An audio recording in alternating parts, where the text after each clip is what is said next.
Welcome back to my channel Lokeshwari bird. நான் உங்கள் லோகேஸ்வரி. இன்னைக்கு பர்த்டே அண்ட் ஆனிவர்சரி செலிப்ரேட் பண்ணுற எல்லாருக்கும் என்னுடைய வாழ்த்துக்கள். இன்னைக்கு நம்ம என்ன டாபிக் பார்க்க போகிறோம்னா தனிமை. தனிமையை பற்றி சொல்லணும்னு அவசியமே இல்லைங்க. எல்லாருக்குமே இது ஒரு பிடிச்ச பாயிண்ட்னு சொல்லலாம். எ- ம், நலம் தரும் தனிமை. இப்போ நம்ம ஒரு நாளைக்குன்னு எடுத்துக்கோங்களேன், 10லேருந்து 15 நிமிஷம் நமக்கான டைம் நம்ம ஸ்பெண்ட் பண்ணணும்.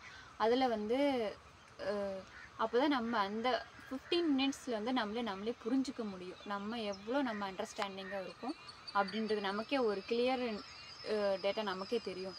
அது தனிமைன்றது ரொம்ப அழகானது. இதில் தனிமையின் நன்மைகள்னு சொல்லி பார்த்தோன்னா, அதில் நம்மளே புதுப்பிச்சுக்க முடியும். நம்மளுடைய எண்ணங்கள் ரொம்ப தெளிவாக செயல்படும்னு சொல்கிறாங்க.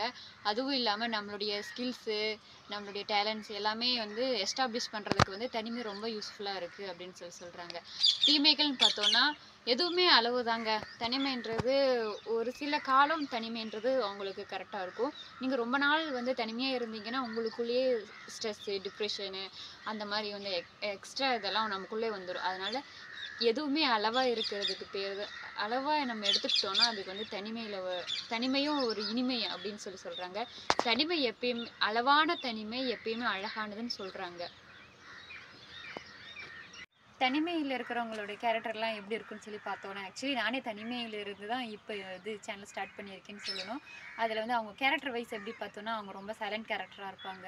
ரொம்ப இன்ட்ரோவர்ட்டுங்க. அவங்க நம்ம தெரிஞ்சவங்க கிட்ட கூட பேசுகிறதுக்கு ரொம்ப ஷையாக ஃபீல் பண்ணுவாங்க. அதனால் இவங்களுடைய கேரக்டர் இதெல்லாம் சொல்லலாம். அதுவும் இல்லாமல் அவங்களுடைய பேரை கூட யாராச்சும் சவுண்டாக சொன்னால் கூட, ஏன் என் பேரை இப்படி பப்ளிசிட்டி பண்ணுறீங்க அப்படின்னு சொல்லிட்டு அவங்க கேட்பாங்களாம். அந்த மாதிரி இருக்கிறவங்க எல்லாமே இன்ட்ரோவர்ட் பர்சன்ஸ் எல்லாமே தனிமையில் இருக்கிறவங்கன்னு தான் சொல்கிறாங்க. எனக்கு தெரிஞ்ச தனிமையோட பாயிண்ட்ஸ் எல்லாம் சொல்லிட்டேங்க. நானும் கொஞ்ச நாள் தனிமையில் தாங்க இருந்தேன். அது ரொம்ப கொடுமையானது இருந்துச்சு. ஆனால் பட் எனக்கு அழகானது.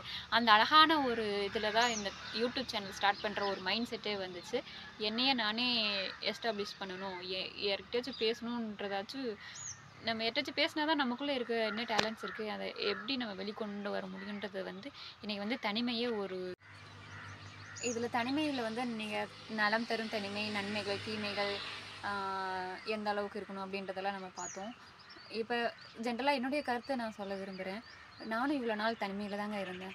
சில நம்பிக்கை துரோகம், லவ் ஃபெயிலியர்ஸ், ஃப்ரெண்ட்ஸு சர்க்கிள் எல்லாமே இல்லாமல் இருக்கிறது எவ்வளோ கஷ்டன்றது தெரியும்.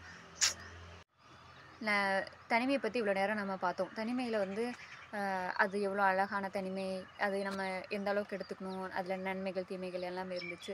இப்போ ஜென்ரலாக பார்த்தோன்னா, நானும் இவ்வளோ நாள் தனிமையில் தாங்க இருந்தேன். இந்த தனிமை எனக்கு ரொம்ப அழகானதாக அமைஞ்சது. குறுகிய கால தனிமை தாங்க எனக்கும் இருந்தது. அதில் நம்ம என்ன பண்ணலான்னு யோசிக்கும் போது, சரி ஓகே நமக்கும் ஒரு டேலண்ட்ஸ் இருக்கும்னா அதை நம்ம வெளிக்கொண்டு வரணும் இல்லையா, அதுக்காக நான் ஸ்டார்ட் பண்ணது இந்த யூடியூப் சேனல். உங்களுக்கு தனிமை எப்படி இருக்குன்றது கமெண்ட் பண்ணுங்கள்.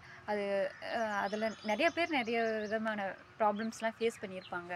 அது ரொம்ப ரொம்ப ஸ்ட்ரகிள்ஸாக இருக்கும், ரொம்ப மன உளைச்சலாக இருக்கும், அந்த மாதிரிலாம் இருக்கும். அதை நம்ம யார்கிட்டயாச்சும் சொல்லணும்னு நினைக்கும் போது சொல்கிறதுக்கு கூட யாருமே இருக்க மாட்டாங்க. ரொம்ப லோன்லினஸ்ஸாக ஃபீல் பண்ணுவாங்க. அந்த மாதிரி இல்லாமல் உங்களுக்கு தெரிஞ்சதை யார்கிட்டயாச்சும் சொல்ல விரும்புங்க. நீங்கள் ரொம்ப இன்ட்ரோவர்ட்னா மறக்காமல் கமெண்ட் பண்ணுங்கள், லைக் பண்ணுங்கள், ஷேர் பண்ணுங்கள், மறக்காமல் சப்ஸ்கிரைப் பண்ணுங்கள். எனக்கு கொஞ்சம் சப்போர்ட் கொடுங்க. தேங்க்ஸ் ஃபார் வாட்சிங்.